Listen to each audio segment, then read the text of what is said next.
Selamat berjumpa kembali dengan Akbi Faktual.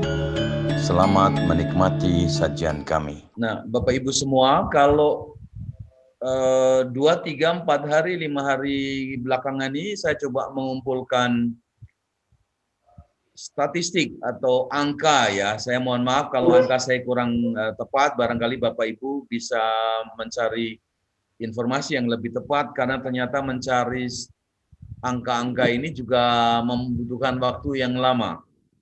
Sejauh yang saya temukan, informasi yang saya kumpulkan dari berbagai media, Kompas dan sebagainya, Tribun dan sebagainya, ternyata TKI dan TKW baik laki-laki maupun perempuan yang pulang menjadi jenazah baik karena sakit maupun karena kekerasan yang lain, ranking pertama diduduki oleh Jawa Barat. Berarti teman-teman partisipan dari Jawa Barat yang hadir sore ini barangkali ini menjadi satu warning bagi teman-teman semua bagaimana mengembangkan pelayanan yang juga dilakukan oleh Ibu Emi Sahartian di NTT. Kalau saya tidak salah, NTT menduduki nomor 2. Kemudian Jateng, Jatim, dan NTB. Saya tidak tahu persis apakah NTB dan Jatim ini betul ataukah NTB nomor 2 atau NTT yang nomor 3. Saya mohon maaf kalau informasi saya kurang tepat, Bapak Ibu semua, karena ternyata tidak mudah juga baik dari informasi resmi maupun informasi yang saya kumpulkan dari beberapa bahan di sana sini. Bapak Ibu semua, ternyata kalau kita melihat dari sisi perkembangannya, mohon maaf kalau saya belum menemukan daftar dari Jawa Barat karena keterbatasan waktu saya. Karena Ibu Emi fokusnya di NTT, saya menemukan angka-angka ini. Jadi pada tahun 2017 NTT jenazah TKI dan TKW baik laki-laki maupun perempuan yang pulang adalah 105. Kemudian tahun 2018 118, berarti mengalami kenaikan. 2019 119. 2020 sejauh catatan saya sampai hari ulang tahun Provinsi NTT pada bulan Desember, kalau nggak salah 19 Desember, 117.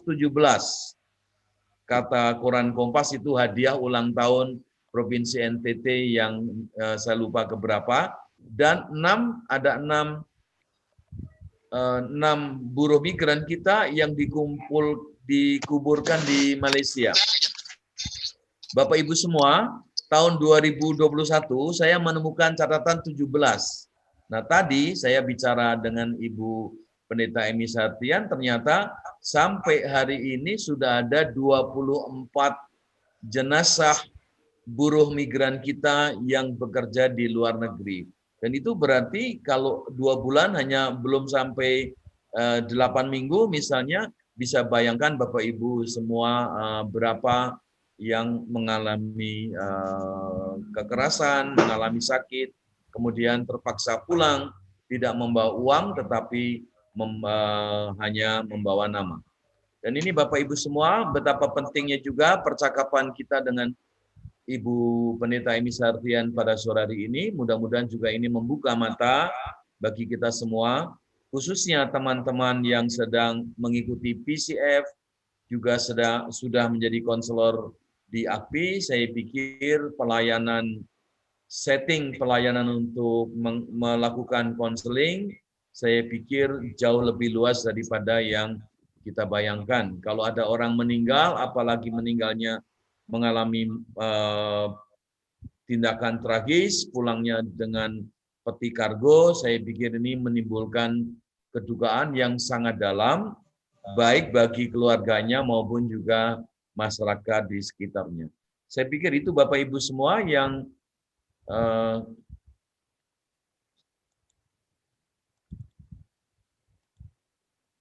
Ini seharusnya videonya rupanya nggak jalan.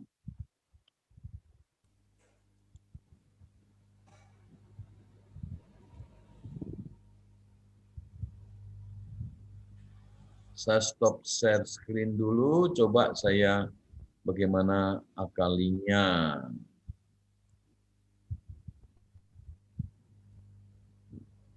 Oke, sorry.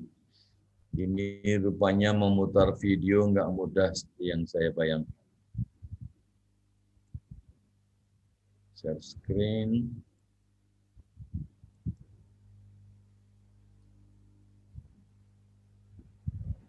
Bapak Ibu bisa melihat? Bisa mendengar suaranya Ibu Emi di dalamnya? Udah bisa, Pak. Bisa? Bisa. Oke, silakan. Silakan menikmati video yang dipersiapkan oleh Ibu Pendeta Emi sebagai narasumber kita. Setiap kali kalau menerima kabar ya bahwa ini ada jenazah yang kembali, itu di otak kami, wah ini ada lagi meninggal ya. Ya, saya pernah dapat surat, kami bilang surat cinta dari pelaku. Ya itu sebetulnya nadanya ancamannya dari pelaku sebetulnya. Di sini untuk meredam, membuat hati kami ciut untuk meneruskan langkah kami. Sebetulnya saya sering takut karena kami masuk dalam pusaran mafia. Jujur walaupun pendeta, sebagai manusia saya juga takut.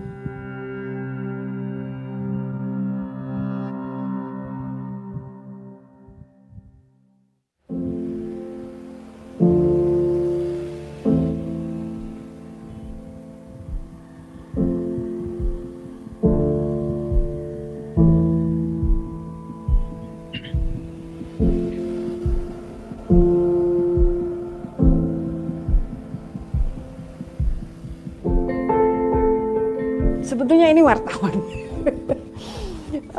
Mereka kemudian menjuluki kami, saya dengan Suster Florentina itu pendeta kargo dan suster kargo ya. Kami senang-senang aja karena itu sebetulnya angle masuk untuk menyadarkan semua orang bahwa di kargo itu bukan barang aja, ternyata juga manusia dikirim. Dan kami ada di situ untuk mengungkap lebih luas kejahatan ini. Provinsi NTT itu ditetapkan sebagai provinsi ketiga terbesar di Indonesia yang memang kantong kemiskinannya banyak. Dan terutama di daerah-daerah terpencil pedesaan. Di daerah-daerah yang disebut sebagai daerah hotspot area, cukup tinggi kasus-kasus perdagangan orang. Di situ ada persoalan yang ada kaitannya dengan persoalan tanah. Ternyata hanya 5% masyarakat di pedesaan itu memiliki tanahnya sendiri dan tanah itu kadang-kadang bukan tanah produktif. Jadi manajemen ekonomi rakyat pedesaan itulah yang sekarang menjadi persoalan bagi kami di NTT. Yang menjadi penyebab sehingga orang pergi terpaksa keluar untuk mencari uang cash di tangannya. Setiap kali kalau menerima kabar ya bahwa ini ada jenazah yang kembali, itu di otak kami, wah ini ada lagi meninggal ya. Ya, saya pernah dapat surat, kami bilang surat cinta dari pelaku. Ya itu sebetulnya nadanya ancamannya dari pelaku sebetulnya. Di sini untuk meredam, membuat hati kami ciut. Saya percaya kalau kami berjalan dengan Tuhan pasti kami kuat dan berani. Meskipun kadang-kadang juga nyawa taruhan sebetulnya. Kan ini berhadapan dengan mafia besar. Jujur walaupun pendeta, saya rasa Tuhan saya maha besar. Sebagai manusia saya juga takut. Karena itu saya selalu siap. Kalau ada apa-apa udah ngobrolnya lewat WA dan lain-lain jadi. Dan juga rumah ini cukup aman karena dikelilingi oleh tetangga-tetangga yang sangat tahu pekerjaan saya dan sangat melindungi saya.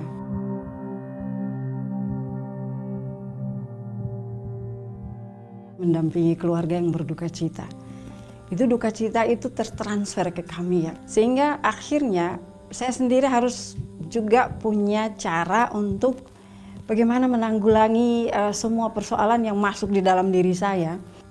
Saya juga harus menghealing diri sendiri. Sehingga doa pribadi, meditasi pribadi, itu saya lakukan untuk jangan sampai saya yang sakit. Oke, ini kami bertiga tim inti di Kargo, meskipun jarang ketemu, tapi bagi-bagi tugas. Hari ini memang istimewa, kita ketemu ya bertiga di sini dan sambil berbagi beban, karena sebetulnya ini bebannya makin berat ya, suster ya. Yeah. Ini ada Suster Florentina PI, lalu ada Pendeta Pauina Ngefak Barapa, dan sebetulnya kita seperti kakak adik ya. Jadi 2015 itu pertama kasus Medan ya burung walet di Medan itu penerimaan jenazah yang secara terhormat, di mana mereka diterima sebagai manusia. Tapi jauh sebelum itu tidak ada. Saya sendiri melihat Kargo dan kedatangan para PMI dan jenazah dan keluarga. Dan kehadiran di sini sebenarnya menunjukkan solidaritas, sebab ada jenazah yang memang tidak punya keluarga, atau keluarga tidak punya keluarga di Kupang. Nah bayangkan itu, kalau kita tidak ada, betapa mirisnya ya keluarga yang tidak punya siapa-siapa di sini, bahkan jenazah itu sendiri juga ya tidak tahu kemana.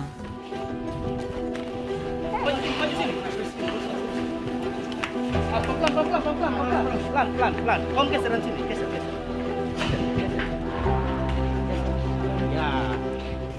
Kalau saya secara pribadi, saya merasa bahwa penjemputan jenazah itu ya memartabatkan manusia ya. Jadi manusia tidak dianggap seperti barang begitu saja, tapi bagaimana manusia yang sudah meninggal pun kita hargai ya sebagai manusia. Jadi karena ini kan dikargo dengan barang-barang gitu ya.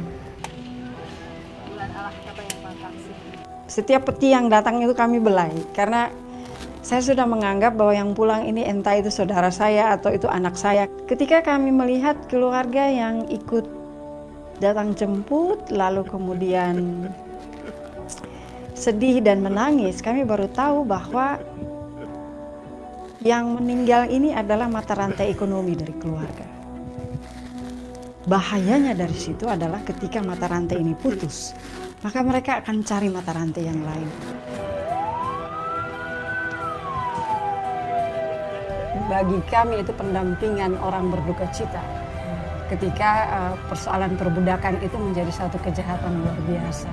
Dan kehadiran kami itu memaknai kembali kemanusiaan yang sudah seolah pada zero ya, karena korban dari perbudakan.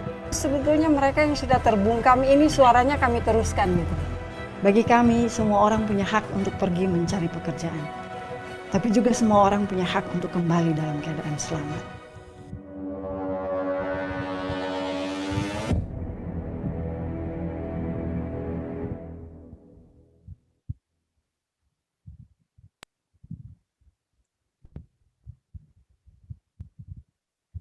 Terima kasih Bapak Ibu. Nanti Ibu Emi sebagai narasumber akan meneruskan percakapannya. Tetapi sebagai pengantar, saya kira apa yang kita lihat tadi cukup baik. Kalau boleh, saya ingin memulai dengan mengajukan sebuah pertanyaan. Barangkali Ibu bisa menjelaskan bagaimana sampai di titik ini. Dulu pertama kali kita berjumpa pada waktu Ibu melayani di rumah sakit sebagai konselor, juga saya di rumah sakit di Jakarta, saya di Jogja, dengan berbagai dinamika kehidupan. Ibu sampai menangani bencana, saya juga sampai menangani banyak masalah bencana, HIV/AIDS, dan sebagainya. Saya kira Ibu bisa menceritakan sedikit pendidikan dan pelayanan yang membawa Ibu sampai menyediakan diri, terpanggil atau tergerak hatinya untuk mengurusi saudara-saudari kita yang mengalami bencana pulang hanya dengan nama. Silakan Ibu. Ya, selamat sore teman-teman sekalian. Terima kasih.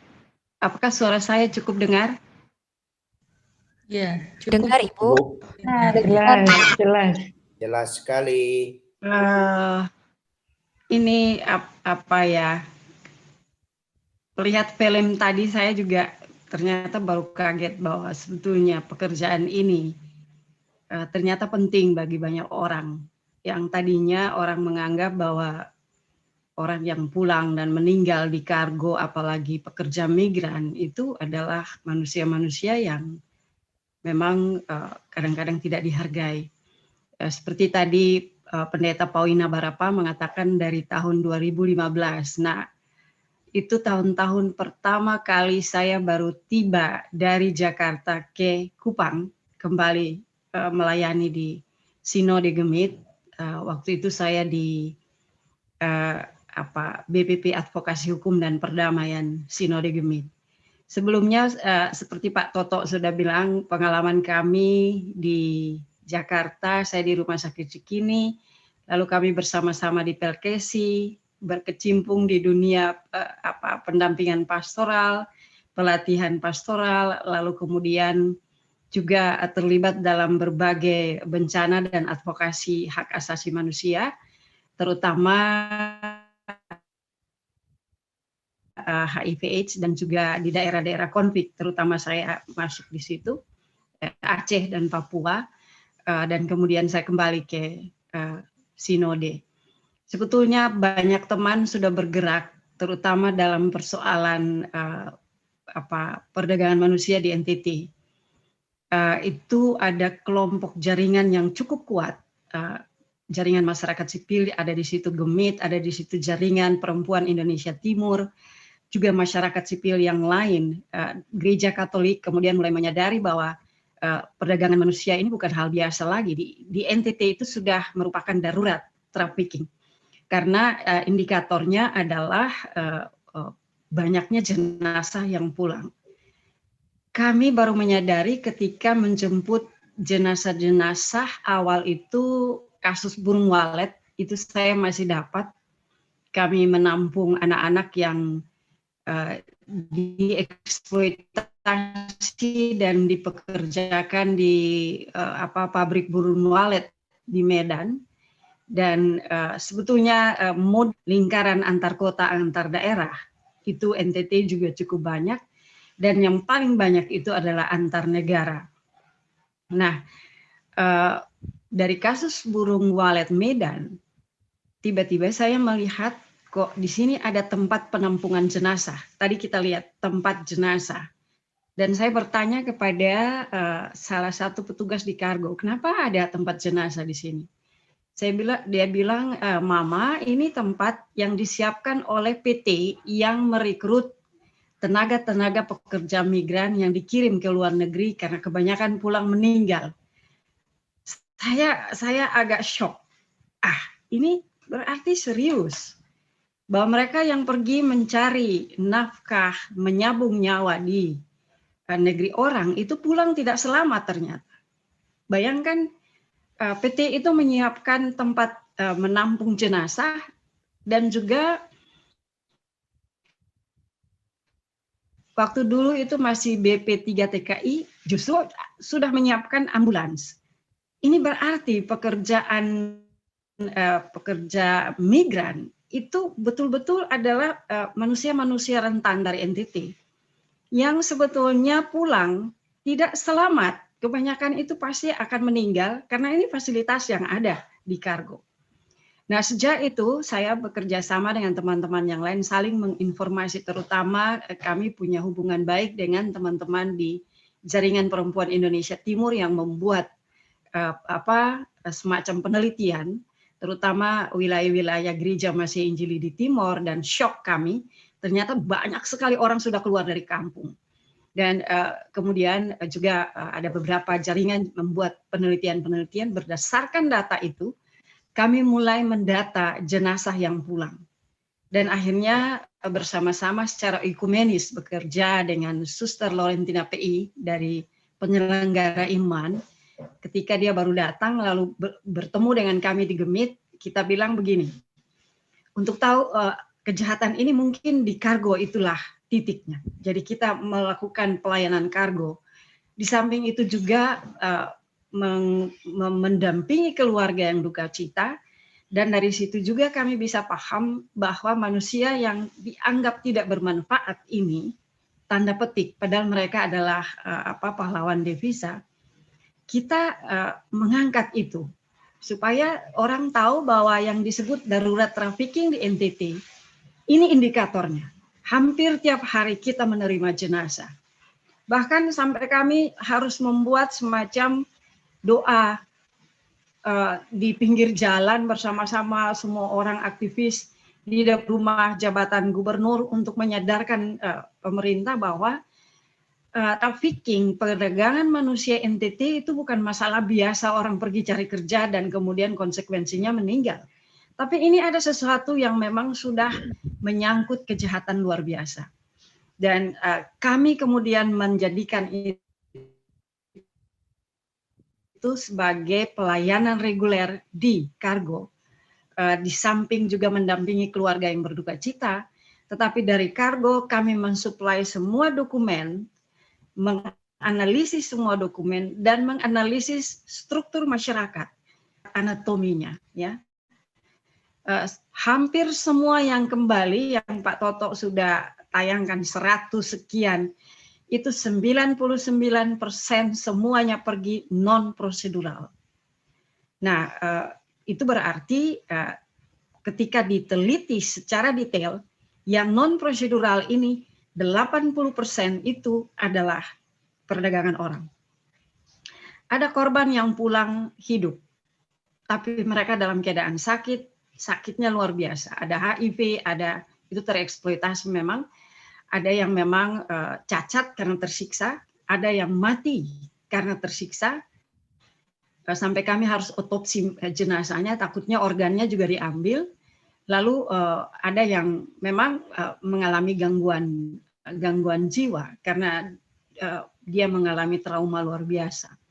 Nah, kami kemudian merasa bahwa kami di kargo ini sebetulnya bukan sekedar berdoa. Dan orang kemudian mulai menganggap enteng itu pendeta dan pendeta-pendeta sama suster, kadang-kadang ada kiai kalau yang datang itu Muslim, nggak ada kerjaan ya untuk nunggu jenazah di kargo.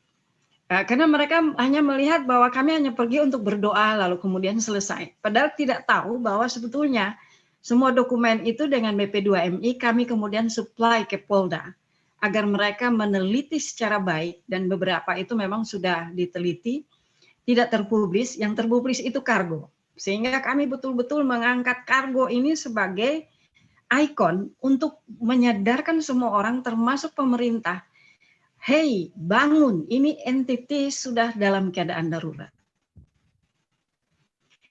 Itu kira-kira pengalaman saya, sehingga saya cukup terlibat di situ dalam jaringan yang jaringan, dan juga kemudian gemit oleh PGI kemudian diminta untuk merintis. Ada di situ shelter, dan kami juga terima kasih ke Gereja Kristen Pasundan karena belajar banyak dari shelter itu dari Jawa Barat. Dan shelter itu tidak hanya sekedar menampung korban dan juga tidak hanya korban trafficking, tapi memang shelter itu diperuntukkan bagi perempuan yang memang korban trafficking tapi juga kekerasan berbasis gender dan KDRT. Dan sekaligus di shelter ini itu adalah katalisator dari komunikasi, informasi, dan edukasi terhadap struktur gereja termasuk masyarakat, dan juga membangun jaringan mulai dari hulu sampai ke hilir. Jadi kalau ada kami kemudian ada pengaduannya kerjasama dengan BPP Advokasi Hukum dan Perdamaian Gemit dulu, lalu kemudian mereka juga turun ke masyarakat, menampung korban, memulihkan, tapi juga reintegrasi dan post reintegrasi, yaitu pendampingan mereka yang penyintas. Bagaimana pendampingan ekonomi, karena ternyata siapa sebetulnya orang-orang yang kemudian dijebak di dalam perdagangan orang.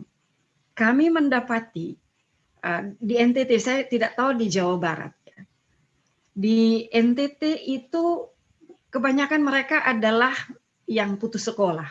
Jadi tingkat partisipasi pendidikannya itu sampai SD saja. Lumayan kalau SD, tapi kadang-kadang kelas 3 SD sudah keluar. Ada juga yang SMP, ada juga yang SMA, tapi itu jarang ya, jarang sekali. Dan yang kedua kelompok yang rentan juga adalah ini perempuan. Perempuan memang jumlahnya sedikit yang pergi, cukup banyak yang pergi, yang meninggal sedikit, tapi kualifikasi kasusnya itu luar biasa, ya. Perempuan yang mengalami kekerasan dalam rumah tangga dan dia menjadi orang tua tunggal yang harus menampung anaknya dan juga keluarganya, dan akhirnya dia memilih untuk pergi. Kalau di beberapa daerah, misalnya di Sumba dan lain-lain, itu kami dapati ada kasus, itu memang dia pergi memang untuk mencari nafkah, membayar belis ya, mahat. Itu ada beberapa, di daratan timur juga. Lalu kemudian yang menjadi persoalan besar adalah mereka yang memang mengalami kemiskinan sistemik. Jadi di daerah pedalaman itu kami memang mengalami climate change, juga daerah itu musim panas yang panjang, tetapi yang paling menjadi persoalan adalah konflik tanah. Jadi tanah itu dimiliki oleh pengusaha cukup banyak, lalu kemudian oleh pemerintah, oleh negara itu cukup banyak. Rakyat tidak boleh masuk di dalam hutan itu untuk mencari atau akses ekonominya. Dan ternyata teman-teman dari Bali Nusa Tenggara Timur membuat penelitian bahwa di daerah-daerah hotspot itu masyarakat hanya mempunyai tanah 5%, dan tanah itu tidak bernilai ekonomi agar mereka bisa mempunyai uang cash menanggulangi kehidupan sehari-hari. Ya.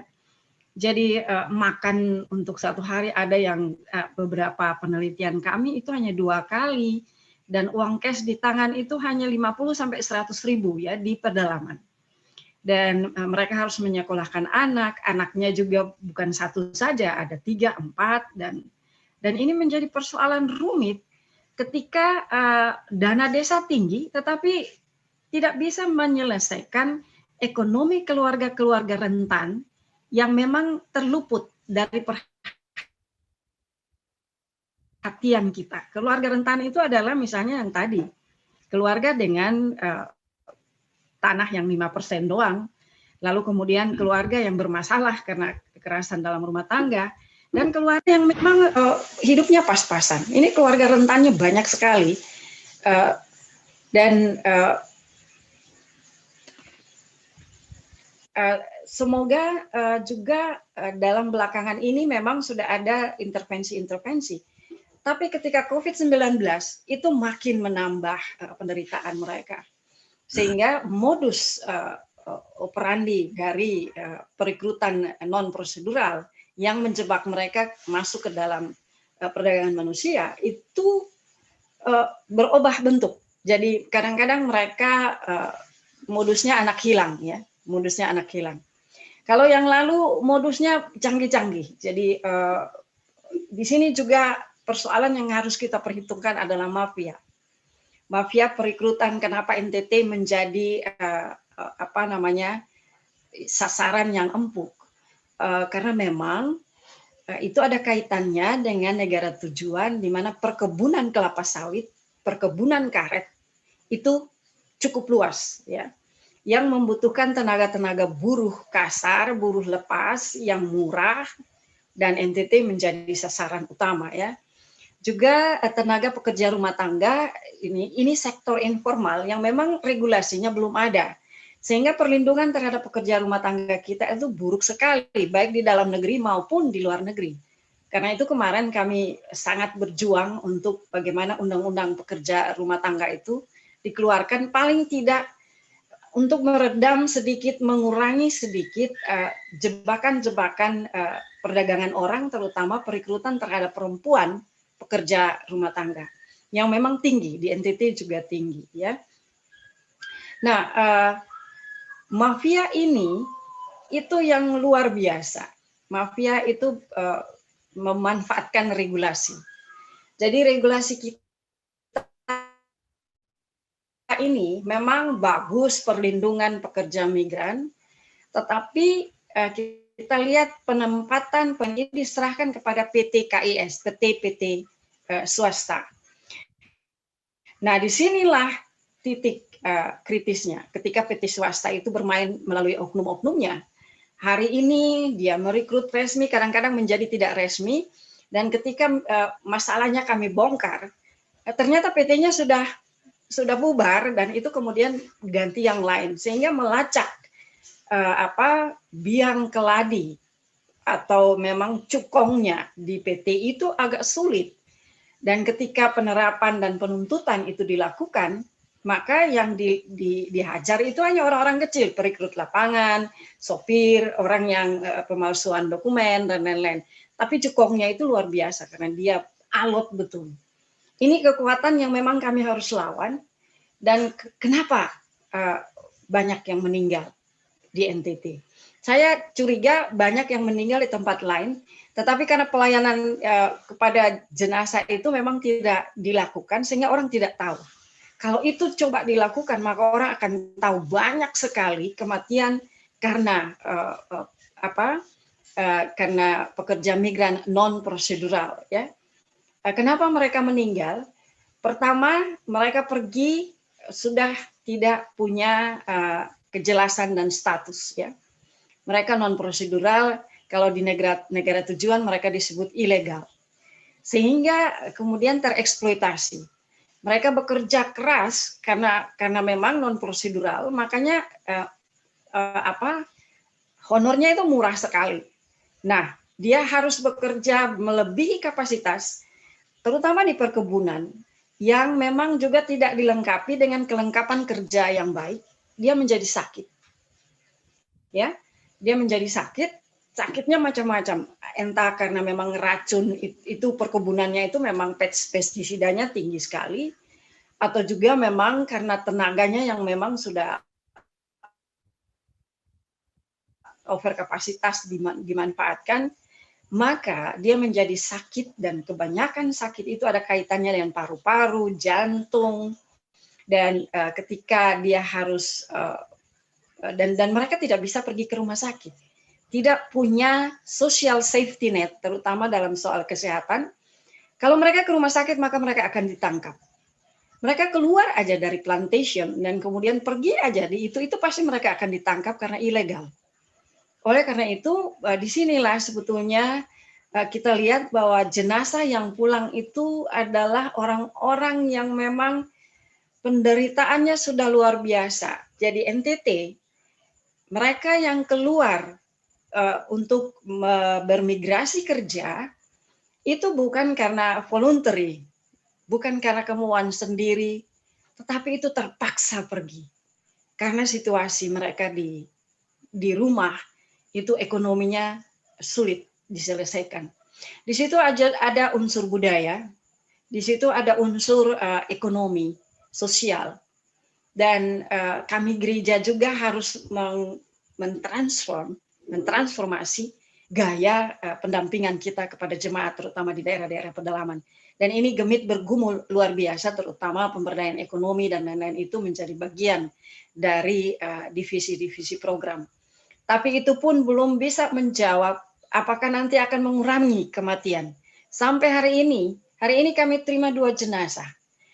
Yang lalu direport oleh Kompas itu 17 jenazah. Tetapi setelah itu hampir tiap hari kami terima, dan akhirnya sampai hari ini ada yang 2 sekaligus, ada yang 1 hampir tiap hari. Dan 4 hari ini tiap hari kami terima, hari ini kami terima 2, sehingga total sampai hari ini adalah 24 jenazah tahun 2021. Inilah persoalan yang memang menjadi rumit bagi kami. Semua sudah ditangani dengan baik, hukumnya sudah oke. Malah gubernur mengatakan moratorium migrasi kerja. Nah, persoalannya ketika kami mengadakan penelitian, kami selalu bekerja dengan data, penelitian cepat. kami bersama-sama dengan Zero Human Trafficking dan terima kasih juga kepada Migrant Care mencoba meneliti kenapa apa efektivitas dari moratorium menghentikan pengiriman pekerja migran ke sana. Ternyata yang dihentikan itu adalah yang jalur resmi. Tetapi masyarakat di pedalaman itu sangat membutuhkan uang untuk hidup, maka mereka terpaksa melompat dari jalur resmi ke jalur yang tidak resmi, yang sangat berisiko, karena itu murah, cepat, meskipun jeratannya luar biasa, dan cepat mereka sampai, dan mereka bisa dapat kerja di sana, meskipun dieksploitasi, malah diperbudak habis-habisan. Nah, apa yang terjadi dengan perempuan-perempuan pekerja migran yang memang kami juga tangani, mereka pergi, itu yang tadi itu memang korban KDRT, orang tua tunggal, ada juga istri yang mendampingi suami pergi sama-sama bekerja di plantation, tapi istrinya tidak dihitung sebagai pekerja, dihitung sebagai pengikut suami. Tapi dia juga harus membantu suami bekerja berat, misalnya untuk pestisida dan lain-lain, dan itu sangat-sangat berdampak pada kesehatannya. Bahkan ada yang ibu melahirkan itu tidak bisa dibawa ke puskesmas setempat karena jauh sekali, dan kalau pergi juga karena mereka ilegal terpaksa meninggal ibu dan anaknya. Saya cukup berurai air mata ketika menerima ibu dan anak sekaligus peti jenazahnya, dan saya merasa ini seperti ibu saya ya. Ini seperti anak-anak saya yang pergi. Makanya sebetulnya ada unsur emosional juga di situ. Kenapa kami setia di Kargo? Ketika ditanya oleh wartawan, saya bilang sebetulnya satu hal yang membuat kami setia adalah pertama harga diri kami sebagai orang NTT ketika diperbudak habis-habisan, ya. Terutama juga ibu-ibu dan anak-anak di bawah umur itu dieksploitasi sehingga seolah-olah orang NTT itu harganya murah sekali. Bahkan keluar di iklan di Malaysia, kalau mau ini yang murah-murah begitu. Lalu ada yang pulang, misalnya ada kasus yang luar biasa itu Adelina Sau, Yufrinda Selan, itu dijadikan seperti budak dan tidur dengan anjing lalu meninggal. Itu naluri sebagai seorang ibu yang lebih banyak berbicara daripada seorang aktivis, ya. Jadi kami duduk di Kargo dengan suster dan pendeta Ina, kita seolah-olah ibu-ibu yang sedang menunggu anaknya pulang. Dan itulah harga diri kami yang harus kami pertaruhkan, karena di balik semua apa yang terjadi di kejahatan TPPO di NTT, kami melihat di sini ada persoalan kebangsaan, ada persoalan nasionalisme sebagai bangsa yang memang juga harus dipertaruhkan, tetapi di atas segalanya juga ada persoalan teologis. Manusia kami itu kemudian dijadikan budak, dan itu regulasi tidak melindungi dengan baik, malah ada celah luar biasa, dan kebijakan pemerintah itu juga tidak melindungi mereka dengan baik, karena dianggap ini manusia-manusia yang memang miskin, yang memang cari kerja sendiri, menyambung nyawa, dan kadang-kadang mereka blaming victim-victim ini. Nah, itu yang menjadi kenapa kami cukup istilahnya militan di dalam persoalan Kargo. Kami tutup telinga, orang bilang ini pendeta nggak ada kerjaan dan lain-lain. Tapi bagi saya pelayanan di Kargo itu adalah titik kritis untuk mengungkap semua anatomi kejahatan, tetapi juga bisa menjadi titik untuk penanganan perdagangan orang di NTT. Terutama ketika kami mulai mengenal konstruksi masyarakat yang berduka cita ini. Pendampingannya tidak sekedar berdoa, tetapi juga nanti akan diikuti ke lapangan, dan itu kerjanya luar biasa, capeknya luar biasa, karena membutuhkan banyak orang yang punya hati. Dan kami harus akui bahwa belum semua orang punya hati, ya, karena banyak persoalan yang harus dihadapi oleh tiap orang di NTT. Itu yang menjadi kami. Moga-moga video itu sebetulnya karena orang mempublikasi kami beberapa orang lalu kaget narasi TV. Wah, ini NTT ini harus diangkat, terutama tokoh-tokoh yang memang masih ada di situ. Saya dengan suster dan Ibu Pendeta Ina itu kemudian diwawancara dan kemudian dibikin video. Tapi kami buat itu sebagai sebagai media komunikasi. Sebetulnya ada juga yang ketika kasus sarang burung walet itu ada, tapi itu cukup panjang sehingga saya tidak berikan, bisa habis waktu hanya untuk melihat video itu, tapi itu juga bagus. Dan makasih Bu Emi, mungkin kalau ada pertanyaan saya potong sedikit. Suara Ibu hilang-hilang. Suara Ibu Emi hilang.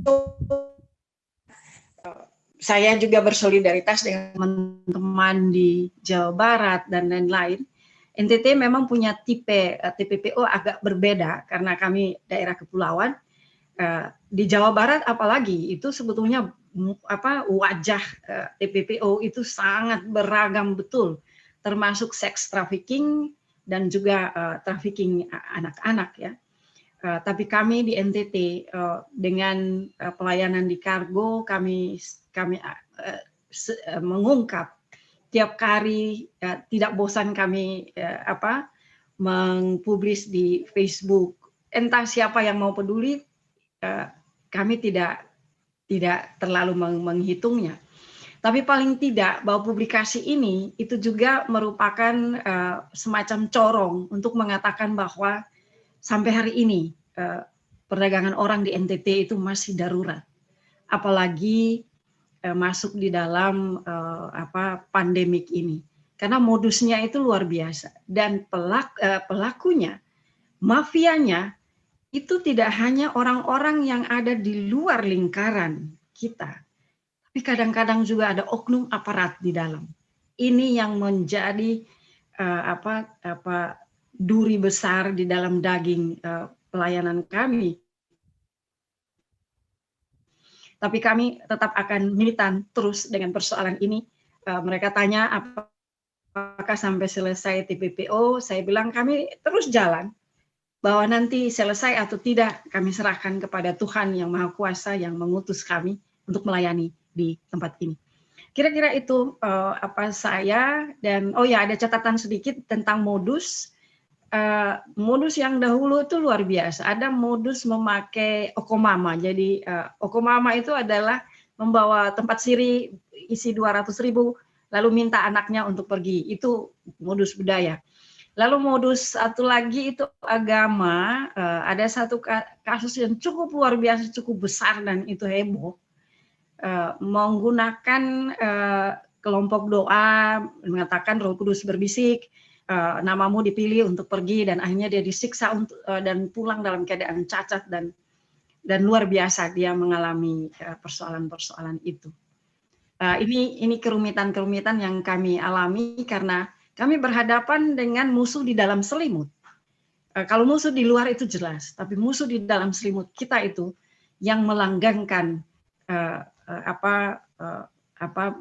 dan kemudian membuat pilihan-pilihan yang favorit itu lebih baik pergi dengan non prosedural, karena kalau prosedural itu terlalu rumit dan juga membutuhkan uang di tangan untuk mereka membayar membayar tiket, membayar training dan lain-lain. Dan walaupun sekarang itu sudah gratis, tetapi ternyata mereka masih memilih jalur non prosedural.